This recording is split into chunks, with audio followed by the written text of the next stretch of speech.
اور اب آپ کو رینجرز کی کارروائی سے متعلق آگاہ کرتے ہیں۔ کراچی میں عید پر تخریب کاری کا دوسرا بڑا منصوبہ ناکام بنا دیا گیا ہے۔ رینجرز نے زیر زمین چھپایا گیا اسلحے کا بڑا ذخیرہ لیاری سے برآمد کر لیا ہے۔ ترجمان رینجرز کا کہنا ہے کہ اسلحہ شہر میں بدامنی اور ٹارگٹ کلنگ میں استعمال کیا جانا تھا۔ اسی سے متعلق آپ کو یہ رپورٹ دکھاتے ہیں۔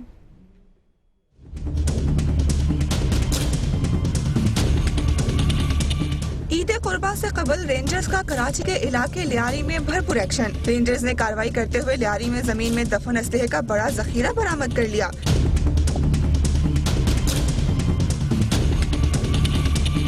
ترجمان رینجرز کے مطابق اسلحے میں LMG rifle, 6 SMG rifles, 3 7mm rifle اور 2 44 بور رائفل سمیت 12 بور پمپ ایکشن اور 9 عدد 30 بور پسٹل شامل ہیں۔